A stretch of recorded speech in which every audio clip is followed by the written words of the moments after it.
At the Han River, Jin-soo is about to self-delete, but first he thinks about how he ended up here. A friend promised him profitable returns on certain investment, so Jin-soo took a loan to participate. However, the friend disappeared. For a long time he didn't answer any messages, until one day he apologized because he couldn't give the money back. Jin-soo was only a grocery store worker and couldn't pay the loan, so he started taking different jobs to make up for it. Sadly, he was useless and could only get basic positions, which always paid little. Eventually the loan sharks were knocking on his door demanding payment, so Jin-soo ran away and lost them by mingling among a crowd filming a movie. Jin-soo gets ready to jump, but at that moment he gets some strange messages. A large sum has been deposited into his bank account, so in return he must get in the vehicle.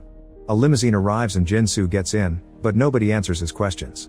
Minutes later he's dropped at a theater, where he finds a table with money, a red envelope, and numbered cards.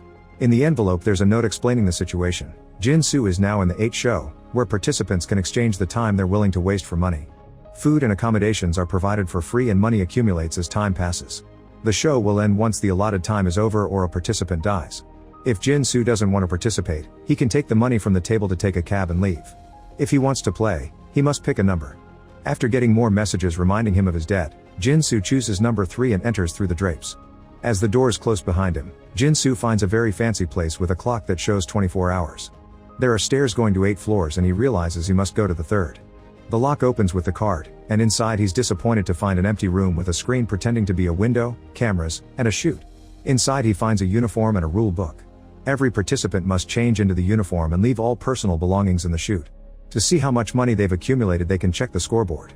Food and shelter are provided for free. If he wants to buy anything else he can use the intercom and the payment will be deducted from his prize. Things that will be used outside the room must be bought at the main square. Participants must stay in their rooms from midnight until 8 a.m. and aren't allowed to block the cameras. Breaking any rule will make them lose half their money. The show begins at midnight and Jin-soo notices he only has a minute left, so he quickly puts on the uniform while the lights flash to indicate the show is starting. The scoreboard shows he's accumulated 30,000, quickly going up to 60 and then 90 as minutes pass. Jin-soo can't help standing in front of the screen and watching his money grow, making calculations of how much he'll get by the end. Suddenly he needs to pee and remembers he can't leave the room, so he uses the intercom to ask about a toilet but nobody answers. Soon he starts feeling cold and asks for blankets, only to learn they cost 1 million. Instead he buys some cardboard and newspapers to sleep on, plus a plastic bottle to pee in. The next morning Jin-soo wakes up to discover he's accumulated a lot of money. At that moment he hears another participant telling everyone to come out so they can introduce themselves. He enters the main square and discovers all the things there are fake. There's no bathroom either. The group also notices that the clock now says 36 hours instead of 24. They wonder how buying things in the square works and participant 6 decides to ask for cigarettes and a lighter. As the items appear in the chute, the time on the clock goes down. Yang runs to her room on the 2nd floor to check on her scoreboard and confirms her money is the same. It seems things on the square are bought with time, but the group realizes they can't spend too much or the show would over too soon and they want to win more money. They discuss what counts as essentials and in the end they buy 8 plastic buckets, toilet paper, pads, garbage bags, and cigarettes. Everybody grabs the buckets and runs to their rooms to relieve themselves. Moments later most of the group is starting to get hungry and Sarah from room 8 is surprised to hear this because she's already received 12 meal kits. They realize everything is delivered to the top floor and since they can't leave their rooms with objects, they must try to send the food down the chute. The group goes to Sarah's room on the last floor and are shocked to discover a huge room decorated by fancy things. Sarah bought a bunch of stuff because her money rate is extremely high. The others share their own rates and realize the lower the floor, the less they make per minute. A flashback shows Sarah arriving at the theater in a fancy dress and dropping her coffee on the carpet. She chose number 8 by chance and when she entered the square she tried jumping in the pool, only to hit her face on the fake water. In her room, she changed into the uniform and used her cigarette to burn her old clothes. She started to buy fancy things until her funds reached 0, but since her rates were so high after 1 minute she already had lots of money again. When they sent her the meal packs, she used all the water bottles to take a bath. In the present, the group checks out all the rooms and notice the one on the 1st floor is tiny. It belongs to Sang-guk, who chose it because he has a bad leg. Then the group sends the meal kits down the chute to the 1st floor and Philip from floor 7 comes up with a plan. Each of them will take 1 box each day, and if anyone wants more, the remaining boxes must be shared with the others. While everyone is eating, Sarah uses almost all the time to buy nice clothes. The group is furious and starts insulting her until she reveals that by going up and down the stairs, the time increases again. The participants start doing that without much organization but the clock still hits 0. Thankfully it immediately resets to 24. That night many participants buy something basic for their rooms, like a blanket or a portable potty. For the next few days, they spend all their hours running and going to bed exhausted. The food isn't enough to keep up this much exercise, so they make a plan. They divide the group in 2 teams of 4 and each team will run every other day, that way they get to rest. But also they only eat on the days they work. When Sang-guk can't keep up with the speed because of his bad leg, participant 6 grabs his hand and hurts it to force him to work. Chun-ja from floor 2 decides to help and runs in his place. The same thing happens 2 days later, and this time Jin-soo takes over. The others think Sang-guk shouldn't eat if he isn't working, but Chun-ja calls them out for wanting to starve a human being. As days pass, the participants buy more items for their rooms, but they're also accumulating trash. Feeling guilty about not being able to run, Sang-guk volunteers to keep all the trash in his room. One day Philip notices irregularities on the clock. The time didn't go up at all today during the running, yet while everyone is resting it gets 10 minutes. Sarah announces she won't run anymore and doesn't care about the others' complaints, saying she noticed the poor ones use the shared time to buy their necessities and that's not her problem. After running for 6 hours, they notice a time increase of 20 minutes and assume their day of work will catch up soon. The following morning they discover they didn't get any extra time and it's about to run out. The group immediately starts running again until Yang has a seizure. Moon Young from floor 5 is a nurse and recognizes it as epilepsy, so she mentions the medicine she needs. Chun-ja rushes to buy it but participant 6 stops her saying she won't die from a seizure so they shouldn't waste their last few minutes. This triggers a fight in which they all start hitting each other to make the purchase or stop the conflict. Jin-soo manages to escape the chaos and reaches the intercom to quickly ask for the medicine.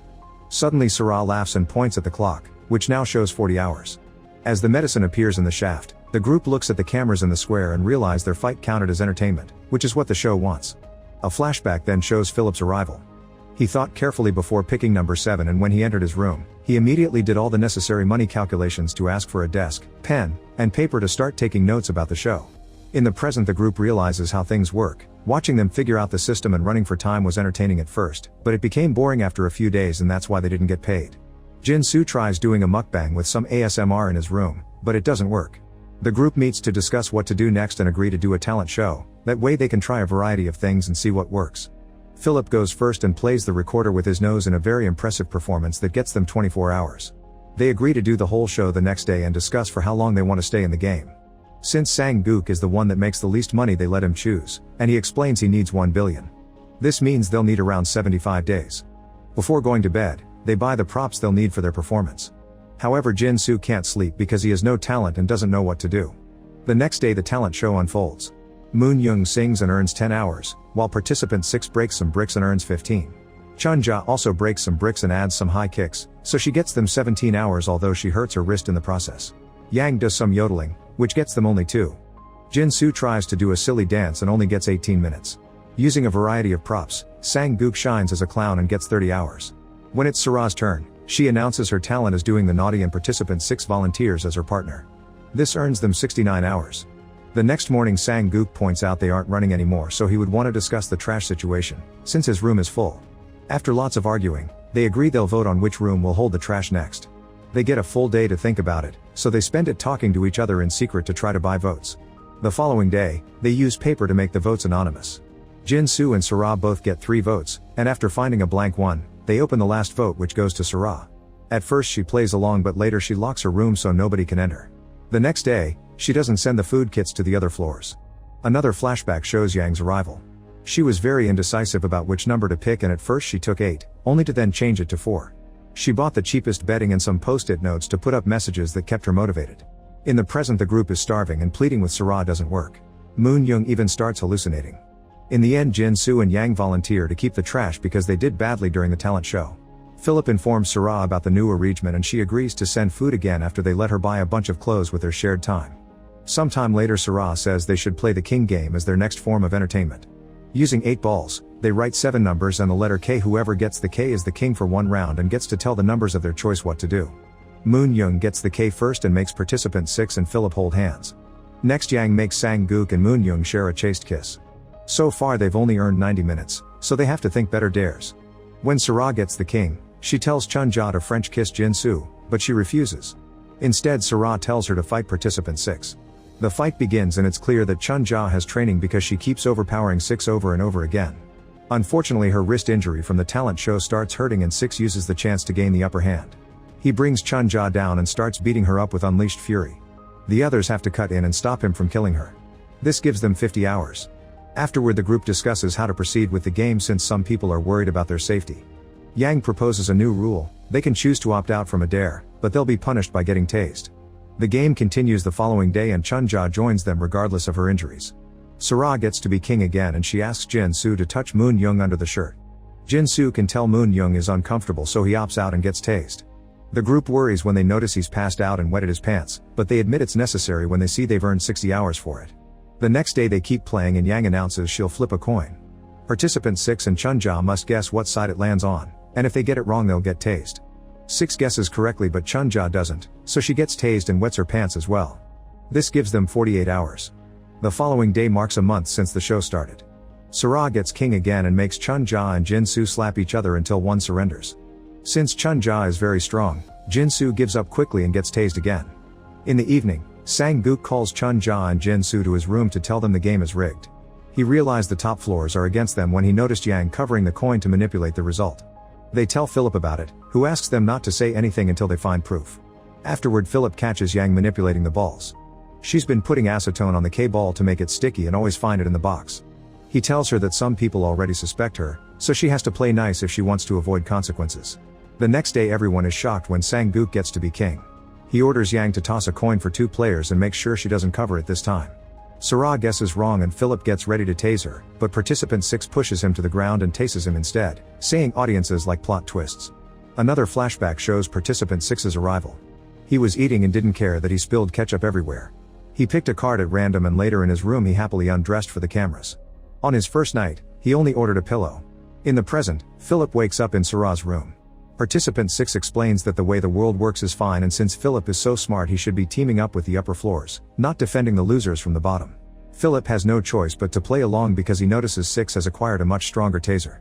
Then 6 puts a cage on the intercom in the main square and destroys all the intercoms in the lower floor. Afterward the top floors announce that the lower floors will be the only ones working. If they refuse, they won't get food. If they earn enough time playing the games chosen by the top floors, they'll get coins to buy the meal kits or things from the square chute. 1 coin is equal to 3 hours. When Chunja tries to protest, participant 6 threatens her with a powerful taser. Sang-guk tries to attack them, so participant 6 kicks him down and tases Chunja when she tries to retaliate. Then 6 steps on Sang-guk's leg, which earns them lots of hours. Then Philip explains their new entertaining tactic. They've written different games on the balls and the lower floors must pick a ball to decide each day's game at random. Every game is designed to have a winner and the losers will be punished. Jin-soo grabs a ball and today's game is hide and seek but with a twist. Each player has a body part covered with leather before they run to hide, then the top floors search for them and hit them when they find them. A blindfolded Chunja accidentally hits participant 6 when she's startled, so 6 begins beating her up with such brutality that Philip has to stop her. Moon Young and Sang-guk quickly go down, so Jin-soo is the winner. The losers get their faces covered in tape and Jin-soo is blindfolded. After he's given a bat, he must spin around for a few seconds and then hit someone randomly. Sang-guk is the poor man who ends bleeding on the ground, and the game earns them 26 hours. This equals 9 coins, but they must write on a piece of paper how many they want. If the total surpasses 9, they'll get nothing. They don't get to talk to each other, so it's luck-based. Luckily everyone writes down 2 except Jin-soo, who only wrote 1. That night he doesn't eat, he only drinks water. The next day, the game is 20 questions. Sara will think of something and the lower floors must guess it asking only 20 questions. Thinking Chunja could rebel if she gets the bat, the other 3 guess wrong on purpose to let her win. Unfortunately since she's blindfolded, she ends up hitting Moon Young. Today their chosen numbers add to 10 coins, so they don't get paid. Phillips tells them that whoever leaves first will get 1 coin, but they refuse to move. Participant 6 offers 10 coins instead and Moon Young accepts it, claiming it's because of her diabetes. That night Jin-soo doesn't eat again and hallucinates the top floors appearing at his window to mock him. After a few days of sadistic games Sang-guk manages to hide a note in Chunja's and Jin-soo's pockets. His plan is to give a signal so the other 2 would go to his floor by using the delivery chute, which is big enough to fit an adult. The next day Philip whispers to Jin-soo that the chute makes noise. This makes them realizes that moving the chute will alert the upper floors. They decide to go ahead with the plan anyway and during the game Sang-guk says his stomach is hurting, which is the signal. That evening Chunja and Jin-soo go to the first floor. Sang-guk starts screaming in his room asking for help and the top floors come down to investigate. The door is open and participant 6 guesses the duo is behind them, so he surprises them and starts beating them up with a bat. A terrible fight begins on top of the poop bags and Sang-guk manages to bite 6's leg. Jin-soo opens the door to escape, however Sara is waiting with the taser. 6 takes it from her and gets ready to deliver punishment, however Philip yells they should move. It turns out he removed the battery from the taser when he was dining with the others in floor 8, and now Chun-ja can easily punch 6 to knock him out. A new flashback shows Chun-ja's arrival.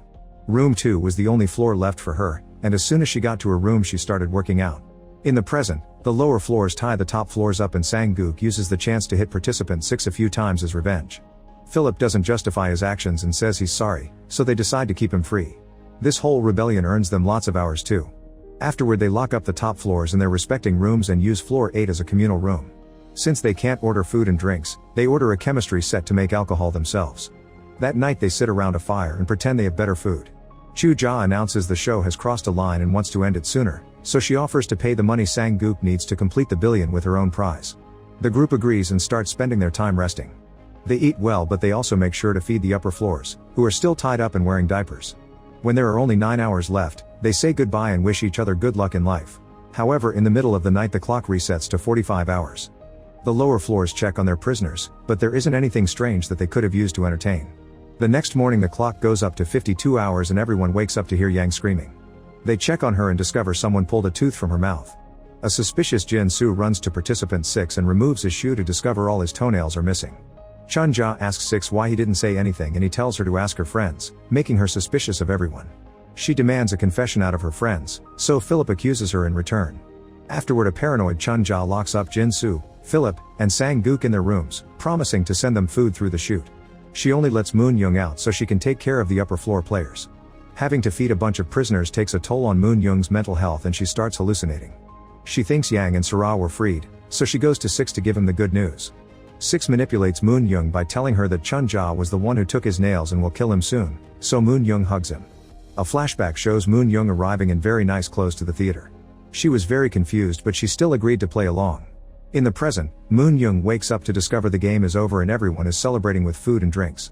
However, Chun-ja appears floating in front of her, heavily bleeding while threatening to kill her. A vicious fight blows out around her, revealing this is another hallucination. She's still hugging participant 6 and proceeds to free him. Afterward 6 frees the others and chaos takes over the main square as they proceed to punish the lower floors for their rebellion. Moon-young only gets tied up and 6 kisses her to thank her. Then 6 buys a gun and 4 bullets and demands to know who took his toenails, but since nobody confesses he announces they'll play Russian roulette. Chun-ja is lucky and doesn't get a bullet, so 6 beats her up with a bat. On Philip's turn, he gets shot in his leg. When 6 is about to shoot Sang-gook, Jin-soo gets an idea: they should buy the security camera footage to see who did it. Sara and 6 run to floor 8 and buy the footage to discover Sang-gook took the nails and peed on 6's face. A furious 6 wants to kill Sang-gook, but Sara doesn't want the game to end so she tases 6 and makes him fall down the stairs, breaking several bones. After grabbing the gun, Sara ties everyone up and locks them in their rooms, explaining she loves this place and never wants to leave. She buys the footage of all the rooms and watching the others being in pain excites her, so she gets some intimate time with her own hand. The next day Sara realizes that they've done all the kinds of violence they could, so they need to do something new to earn more time. She chooses sleep deprivation torture, meaning Sang-gook, Chun-ja, Jin-soo, and Philip are tied to chairs with water bowls around their necks and tools that keep their eyes open. They're also forced to watch violent footage all day long while Yang and Moon-young act as their caretakers. Soon the players are begging for freedom and apologizing for all their actions. Eventually Jin-soo starts hallucinating and thinks the rest of the group is dancing around him. Sara spends her time watching the lower floors get tortured, and after a few days, she feels overwhelmed with emotion. She decides to make a big painting about it, but it's just her face.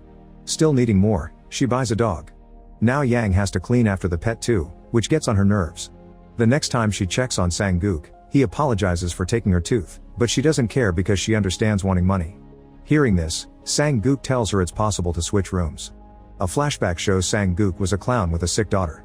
Because he couldn't pay the hospital bills anymore, they kicked her out. Desperate to help her, Sang-gook got insurance and then tried to self-delete in the street traffic to make it look like an accident. The moment got interrupted when the limousine picked him up. When he arrived at the show, he chose first floor because of his bad leg and used the intercom to ask if it was possible to change rooms, so the screen told him it cost 1 billion. This is why he's been asking for a billion all along. His plan has always been to change to room 8.